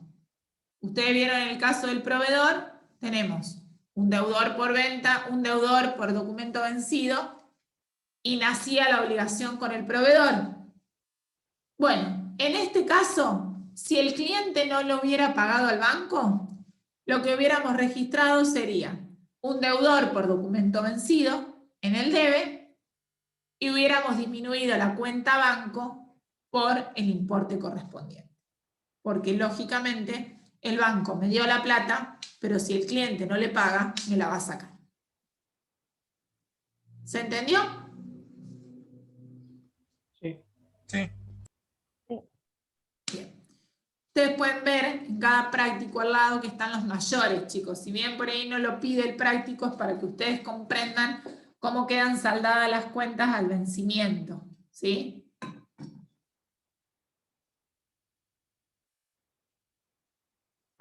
Bien. Vamos a ver el último caso, que es análisis de deudores.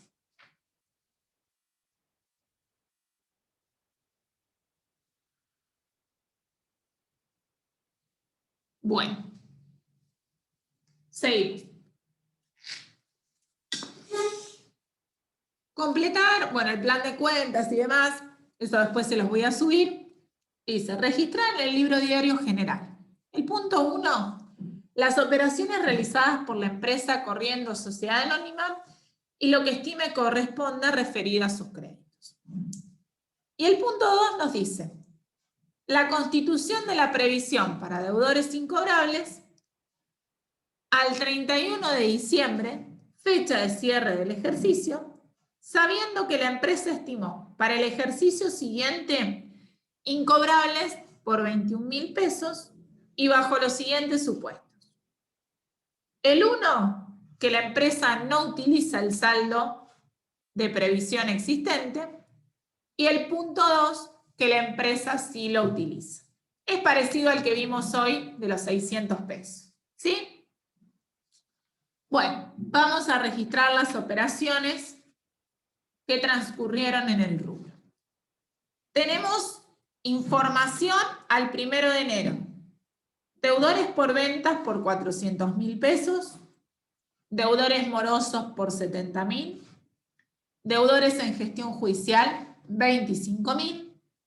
Previsión para deudores incobrables, 27.200. Bien. Las operaciones fueron las siguientes. El 20 de febrero, el cliente Juan Gómez, que estaba incluido dentro de los deudores por ventas, que debía abonar 25.000 pesos, se ha retrasado en el pago, considerándolo a partir de esa fecha como deudor moroso.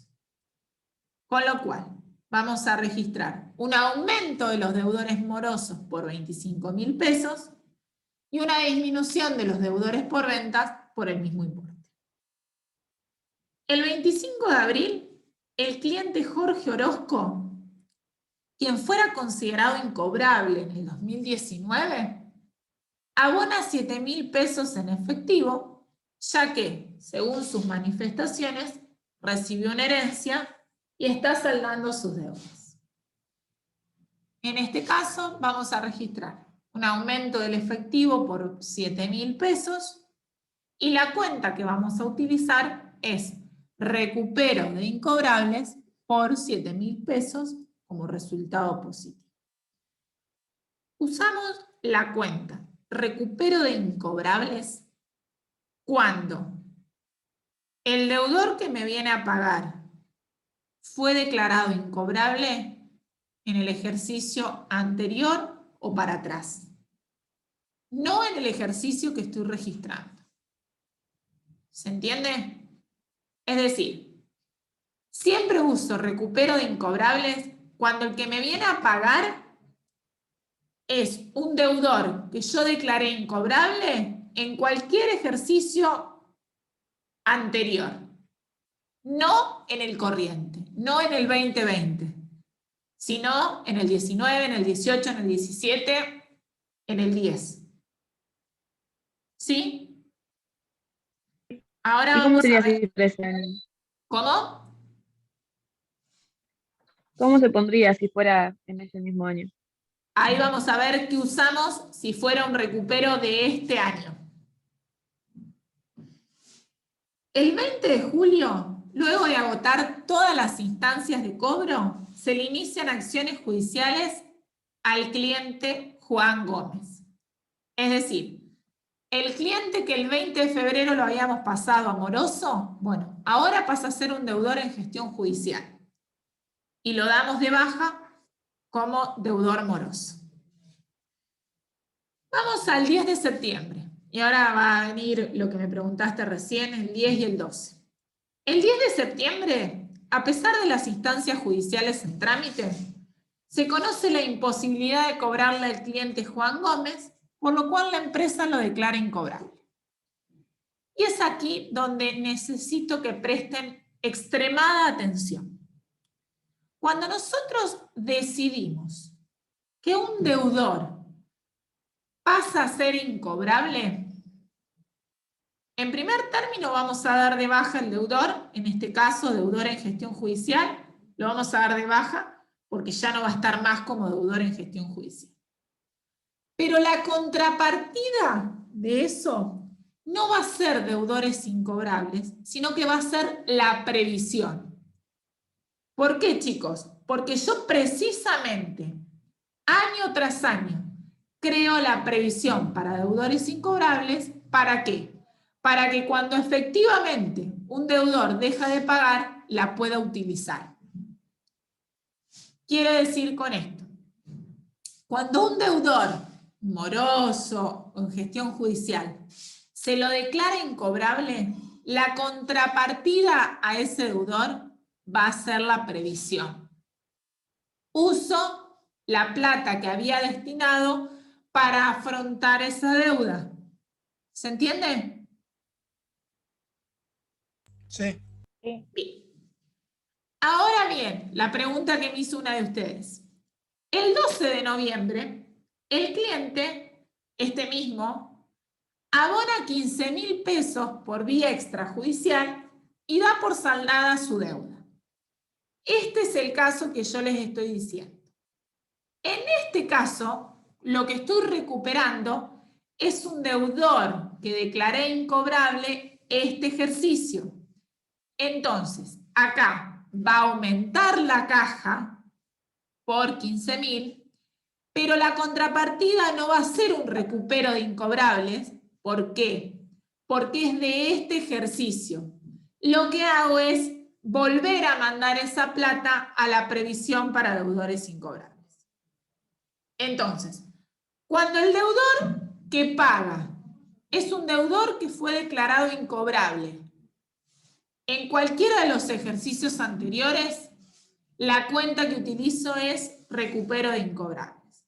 Ahora, cuando el deudor que me paga es un deudor que yo declaré incobrable en este ejercicio, la cuenta que utilizo es la previsión para deudores incobrables.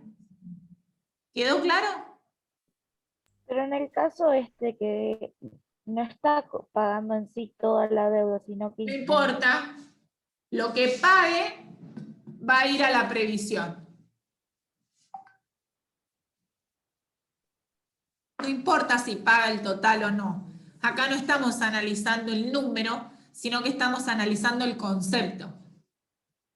En este caso, él pagó 15.000. Bueno, 15.000 vuelven a la previsión. No importa si él lo declaré por 25. La diferencia entre 25 y 15, es decir, 10.000 pesos, van a quedar efectivamente como incobrables. Pero eso, para el análisis de qué cuenta tengo que utilizar, a mí no me interesa. Lo importante es que ustedes puedan advertir que si el recupero del incobrable es de este ejercicio, lo que hago es volver la plata a la previsión, y si es de ejercicios anteriores, registro un recupero de incobrables. ¿Se entendió? ¿Y cuándo se considera que es de previsión? ¿Tiene que ser en el mismo año? ¿Sería? Exactamente. Vas a registrarlo en la previsión cuando es dentro del mismo año. Si no, lo registro como recupero de incobrables. Ah, listo. Gracias. Bien. El 20 de diciembre se venden mercaderías a un cliente del exterior en $5.000 que vamos a cobrar el 27 de diciembre y el tipo de cambio es de 138, con lo cual registro deudores del exterior, contraventa, son $5.000 por 138, de ahí surgen los 690.000.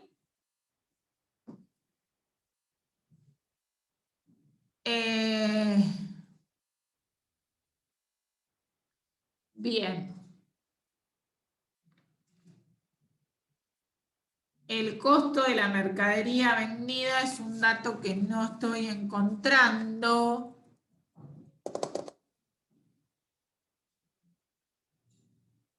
Este asiento, chicos, es un dato que después se los agrego en el práctico, ¿sí? Como para que les quede completo el costo. Y el 27 de diciembre, el cliente del exterior abona mediante una transferencia bancaria los dólares, siendo el tipo de cambio de 139. En ese caso vamos a hacer 5.000 por 139, nos va a acreditar 695.000 pesos. Los deudores del exterior los voy a dar de baja por 690, que era la deuda original, y los 5.000 pesos son diferencia de cambio. Esto igual después lo vamos a ver en profundidad un poquito más adelante. Bueno. ¿Qué sería diferencia de cambio? ¿Cómo? ¿Qué sería diferencia de cambio? Un resultado positivo. Porque yo vendía un dólar de 138 y estoy cobrando un dólar de 139. Ah, ok. Bien. Bueno, vamos acá. Vamos a ver el caso A, en donde la empresa no utiliza el saldo que tiene existente. Vamos a constituir la previsión, chicos. Vamos a esta segunda parte. Entonces, en ese caso, vamos a ver el mayor. Nosotros tenemos un saldo inicial de previsión de 27.200 pesos que está enunciado en el práctico. En la operación 4 utilizamos 25.000 pesos, está registrado en el debe, con lo cual significa una disminución de la previsión. Recuerden que la previsión es una cuenta pasa patrimonial activo con saldo acreedor, es decir, que aumenta por el haber y disminuye por el debe. Y después, en la operación 5, volvemos a tener dinero en la previsión por 15.000 pesos. Lo que hago es un mayor de la previsión. Esto nos da que, al cierre del ejercicio, la previsión tiene un saldo de 17.200 pesos. Entonces, en el punto 1 nos dice que no vamos a utilizar ese saldo. Entonces, vamos a dar de baja ese saldo, la previsión la damos de baja por el debe y registramos como contrapartida un sobrante de previsión por 17.200 pesos y constituimos la previsión por el total. Deudores incobrables contra previsión para deudores incobrables por 21.000 pesos. Esos 21.000 pesos están en el enunciado, chicos. En la situación inicial nos dice que la empresa estimó para el ejercicio siguiente deudores incobrables por 21.000 pesos. Y en el punto B, donde la empresa sí utiliza el saldo de 17.200, lo que vamos a hacer es constituir la previsión por la diferencia entre los 21.000 pesos que tienen que quedar al cierre y los 17.200 que ya tengo. Por eso, la previsión para deudores incobrables en el caso B queda por 3.800 pesos. ¿Está claro? Sí. Sí. Sí, sí. Bueno, Yo entendí más la segunda parte que la primera. ¿cómo? Lo de la empresa que utiliza el saldo de previsión. La segunda, el caso B sería. ¿Qué pasó con el caso B? No entendí los 3.800. Bien, ¿cómo surgen los 3.800? La empresa tiene que constituir una previsión por 21.000 pesos, ¿sí? Sí. Pero ¿qué pasa? En este caso, ya tiene 17.200. Entonces, ¿cómo hago para llegar a 21? 3.800 es la diferencia de 21.000, que es el valor que tiene que quedar la previsión, menos los 17.200 que yo ya tengo. De ahí surgen los 3.800. Y tienen tiempo hasta el 31 del 12 para llegar a ese saldo, sería. Sí, en realidad el 31 del 12 se registra eso. No es que tenés tiempo y lo vas creando con el tiempo. Se hace el 31 de diciembre. Listo, gracias. De nada. Bueno.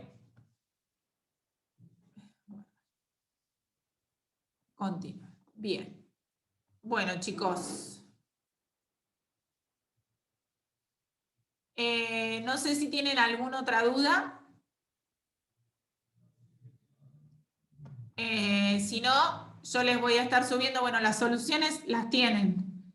El 17 ya se las subí, y bueno, el 18 lo había subido Verónica, así que lo que voy a hacer es subirle ahí estamos. Les voy a subir el video para aquellos que por ahí no pudieron estar presentes, o si incluso cuando se ponen a estudiar les surgiera alguna duda. Y bueno, en principio el jueves que viene también vamos a tener de esta manera, virtual, y bueno, ahí sabremos si hay alguna otra novedad sobre si continuamos de manera virtual o lo hacemos de manera presencial. Eso lo vamos a ver un poquito más adelante en función de lo que se vaya, las disposiciones que vayamos teniendo.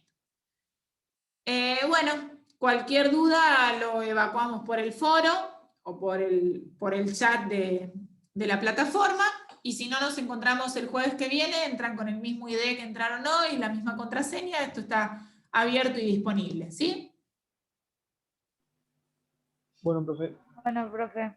Bueno, chicos, Chao. nos Hasta vemos. luego.